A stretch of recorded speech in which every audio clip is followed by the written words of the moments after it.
ಪ್ರತಿನಿಧಿಗಳ ನ್ಯಾಯಾಲಯ ನಿನ್ನೆ ಹೈಕೋರ್ಟ್ನವರು ಕೊಟ್ಟಿರ್ತಕ್ಕಂಥ ಆದೇಶದ ಹಿನ್ನೆಲೆಯಲ್ಲಿ ಇವತ್ತು ಒಂದು ಆದೇಶ ಮಾಡಿದ್ದಾರೆ. ಆದೇಶದ ಪ್ರತಿ ನನಗೆ ಸಿಕ್ಕಿಲ್ಲ. ಪೂರ್ಣ ಆದೇಶವನ್ನು ಓದಿದ ಮೇಲೆ ನಾನು ಸಂಪೂರ್ಣ ರಿಯಾಕ್ಟ್ ಮಾಡ್ತೀನಿ. ಅದರ ಮೇಲೆ ನಿಮ್ಮ ಕುತೂಹಲ ಅರ್ಥ ಆಗುತ್ತೆ. ನಾನು ಸಾಯಂಕಾಲ ಆಗುತ್ತೆ ಅದು ಸಿಗ್ಬೇಕಾದ್ರೆ ನಾನು ಈಗ ಕೇರಳ ಕೊಟ್ಟಿದ್ದೀನಿ. ಅದರಿಂದ 6 ಗಂಟೆ ಮೇಲೆ ಅದು ಸಿಕ್ಕದು. ಸಿಕ್ಕಿದ ಮೇಲೆ ಸಂಪೂರ್ಣ ರಿಯಾಕ್ಟ್ ಮಾಡ್ತೀನಿ. ಈಗಾಗಲೇ ನೆನ್ನೆ ಹೇಳಿದ್ದೀನಿ, ನಾವು ಇನ್ವೆಸ್ಟಿಗೇಷನ್ ಎದುರಿಸಲಿಕ್ಕೆ ತಯಾರಾಗಿದ್ದೀವಿ. ತನಿಖೆಗಳಿಗೆ ಯಾವುದಕ್ಕೂ ಕೂಡ ಎದುರಲ್ಲ. ಕಾನೂನು ರೀತಿಯ ಹೋರಾಟ ಮಾಡಲಿಕ್ಕೆ ತಯಾರಾಗಿದ್ದೀವಿ. ನಿನ್ನೆ ಈ ಮಾತುಗಳನ್ನು ಕೂಡ ಹೇಳಿದ್ದೀನಿ. ಈಗಲೂ ಅದೇ ಮಾತುಗಳನ್ನು ಪುನರುಚ್ಚಾರ ಮಾಡ್ತಾ ಇದ್ದೀನಿ. ಈಗ ನನಗೆ ಗೊತ್ತಿರೋ ಮಟ್ಟಿಗೆ ರೆಫರ್ ಮಾಡಿದ್ದಾರೆ ಲೋಕಾಯುಕ್ತಕ್ಕೆ ರೆಫರ್ ಮಾಡಿದ್ದಾರೆ.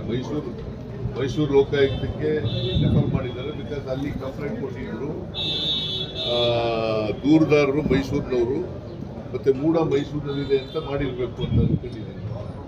ಅದಕ್ಕೆ ಮಾಡಬೇಕು, ಯಾಕಂದ್ರೆ ತನಿಖೆ ಮಾಡಿ ಅಂತೇಳಿ ನೆನೆನೇ ಹೇಳಿದ್ದಾರೆ.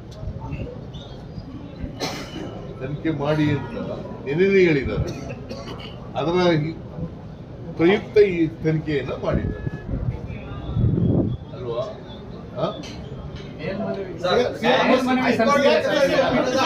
ಹೈಕೋರ್ಟ್ ಆದೇಶ ಮತ್ತೆ ಜನಪ್ರತಿನಿಧಿಗಳ ಆದೇಶ ಎರಡನ್ನೂ ಪ್ರಶ್ನೆ ಮಾಡಿ ಏನಾದ್ರು ಮೇಲ್ಮನವಿ ಸಲ್ಲಿಸೋದಕ್ಕೆ ಏನಾದ್ರು ಪ್ಲಾನ್? ನಾವು ಇನ್ನೂ ಪೂರ್ಣ ಆದೇಶ ಸಿಕ್ಕಿದ ಮೇಲೆ ಅವೆಲ್ಲ ಮಾತಾಡೋದು. ಪೂರ್ಣ ಆದೇಶ ಸಿಕ್ಕಿದ ಮೇಲೆ, ಇವತ್ತಿನ ಆದೇಶ ಸಿಕ್ಕಿದ ಮೇಲೆ ನಾವು ಲಾಯರ್ಗಳ ಜೊತೆ ಚರ್ಚೆ ಮಾಡಿ will take A final decision.